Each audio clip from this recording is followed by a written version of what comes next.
I have to tell you, Stuart, I'm a bit conflicted personally, and I'll explain why. Um, I obviously have no desire to do anything that I deem stupid anymore, right? So my days of gritting through painful anything are long over. I know the difference between discomfort that is worth pushing through and pain that is not. But when I think about, in particular, squats and deadlifts, I'll tell you where, especially around the deadlift, which is an exercise I really, really enjoy, where I feel conflicted. On the one hand, I feel like now that I'm so tuned in to how to do this movement correctly, it's a really wonderful audit for my stability system, right? Again, I'm embarrassed to tell you how much I didn't know when I was deadlifting. At no point did I understand the importance of tension in the arms, intra-abdominal pressure, the variability in foot pressure on the ground, like none of that stuff, right? It was just pure brute force stupidity. Today, as I know those things, it allows me to modulate force and to, on a good day, kind of push the envelope a little bit in what I perceive as safe. So on the one hand, I think, yeah, I should be deadlifting my whole life. I don't need to deadlift 400 pounds anymore, but I should be deadlifting because it's this great audit.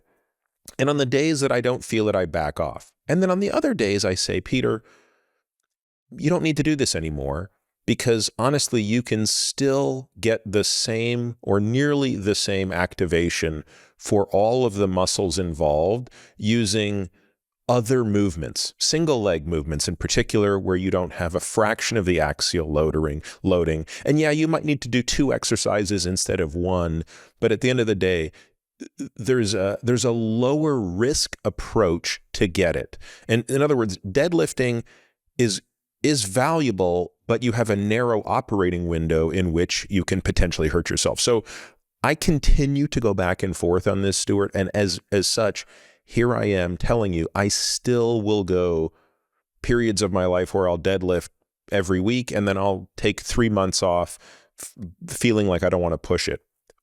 How would you advise a middle-aged person, or even a non-middle-aged person, who's sort of thinking through this particular issue? Again, I have so many thoughts going through my mind. It's interesting when we have a back pain 50-year-old coming here, and I'll say, what are your goals? Oh, I want to set a personal best in deadlift. And I said, really? Okay. Let me tell you some stories. Let's talk about Ed Cohn. Do you know Ed Cohn, the I sure GOAT, the do. greatest Yeah. powerlifter of all time? I was with Ed a couple of weeks ago. I'll tell you a funny story about him if you like in a minute. But anyway, Ed, when he would set a personal best, he'd take a couple of months off afterwards. To set a personal best is so demanding of your body. There are actually, if you set a true personal best, most people experience microfracturing just underneath the end plate of the trabecular bone. If you look at the great strength athletes, they train deadlift. And again, if you go to our website, look at the testimonials at the bottom, the number of world-class deadlifters who are on there. So, I've worked with quite a few of these people through their injuries. Now, those microfractures could be a good thing or a bad thing. The professional powerlifter will take a week off. They train heavy deadlifts or squats once a week because it takes a week for the bone callus to not only attach through the chemical electro attraction, but to really scaffold on. Takes a week. If you deadlift in another 3 or 4 days, the way some trainers, they might deadlift a client 3 times a week. That allows those micro fractures to accumulate until finally you've got a full-blown end plate fracture or whatnot. So these are the people that come here. And then I say, how about this for a goal? Do you have kids? Yeah. Do you have grandkids? Yeah. How about this? And I've since learned about your Centurion decathlon, which I love, by the way. I'll say, would you rather, as your goal, have the ability to play with your grandchildren on the floor when you're 80 and get off the floor and pick them up? And they pause for a minute. And they'll say, yeah, I like that goal. I say, well, you can't have both. If you think you're going to continue having deadlift personal bests, you will not, you will have artificial hips, all of these other things, because how many old powerlifters do you know? Do you really want to be like that group of athletes? So I can talk them into changing their long-term goals. Now is the time to get on the program and make sure you get there. If that's the case, we eliminate deadlifts. We had an athlete here yesterday, and they're at the end of their career. And I took them out and we went for a 10-minute walk to a hill that we have. And I'll say, here's why you're not going to do deadlifts, but here's what I want you to do. I showed them a monster walk. Okay, monster walk. Now we're going to the bottom of the hill, and I want you to lean back into the hill, and we're walking backwards. You're going to align your foot, ankle, knee, and hip, and push through the knee, through the knee, through the knee, backwards up the hill. Do you know, after 30 meters, they were absolutely done. Here they are doing all this deadlifting, and they don't even have the leg strength, endurance to walk backwards 30 meters. Totally inappropriate stimulation of their athleticism to make it through to 80. So good for you. Let's do it again. We walked down the hill. We did 3 sets. They could hardly walk.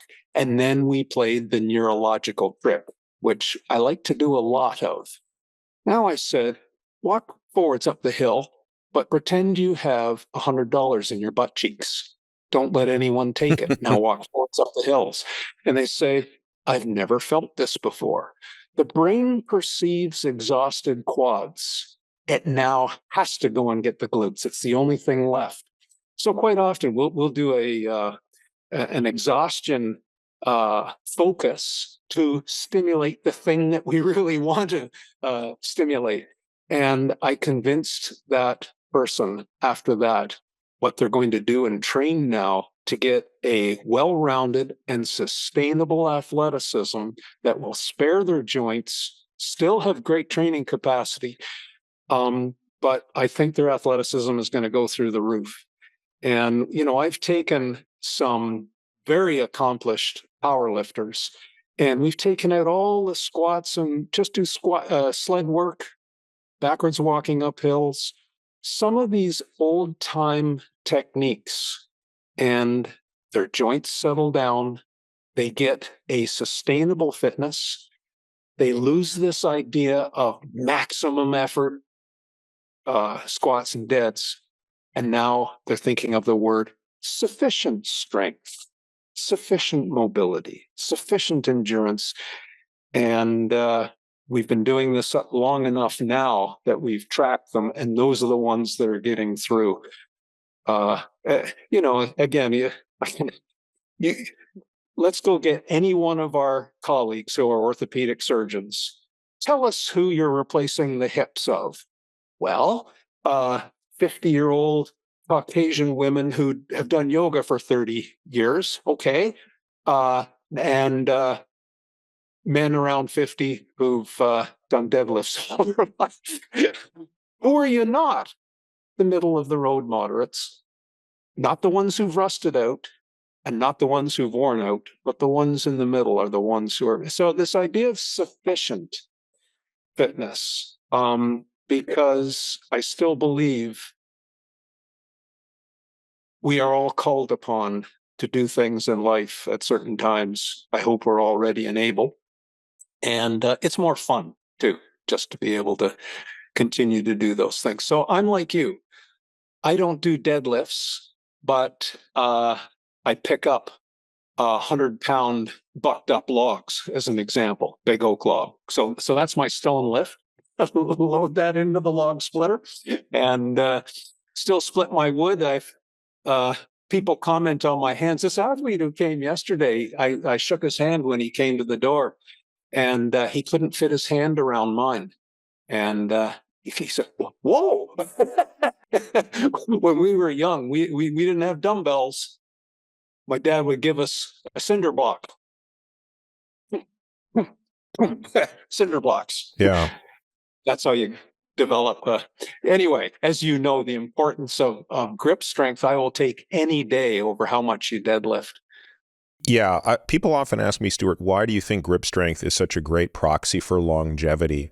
And I say it's the same reason I think VO2 max is a great proxy for longevity. Those are probably the two best biomarkers we have. It sounds crazy, by the way, that your VO2 max and your grip strength are better predictors of how long you're going to live than whether or not you smoke, drink, what your family history is for cancer. Like those things all matter, but it's amazing how dwarfed they are by those two. And my best explanation for it is that those are the best two integrators for the work you've done, right? So, you can't cram for a VO2 max the week before. Like if you have a high VO2 max, you have done the work to get it. If you have a strong grip, you didn't just buy little grip squeezers on Amazon and filter away at them while you were, on calls on Zoom. Like you had to do the work. You had to be carrying heavy things, whatever it be, chopping wood, carrying cinder blocks, doing farmer carries. And of course, that also speaks to stability, right? That speaks to the stability that you have to be able to transmit force from the torso right to the hand. So agree completely. I'm Peter Attia. This podcast relies exclusively on premium subscribers for support, which allows us to provide all our content without taking a single penny from advertisers. I believe this keeps my content honest, making it a trusted resource for listeners like you. As a premium member, you'll get immediate access to our entire back catalog of AMA episodes and all future AMA episodes. You'll get longevity-focused premium articles packed with actionable insights. You'll get unrivaled show notes for each and every episode of The Drive, every topic, every study, every resource from each episode carefully curated for you. You'll get quarterly podcast summaries where you'll learn my biggest personal takeaways from the previous 90 days of expert guest episodes and much more. This journey doesn't have to be navigated alone. We can take these steps towards a better, longer life together. Become a premium member today at peterattiamd.com/subscribe to join me in a shared commitment to a healthier future.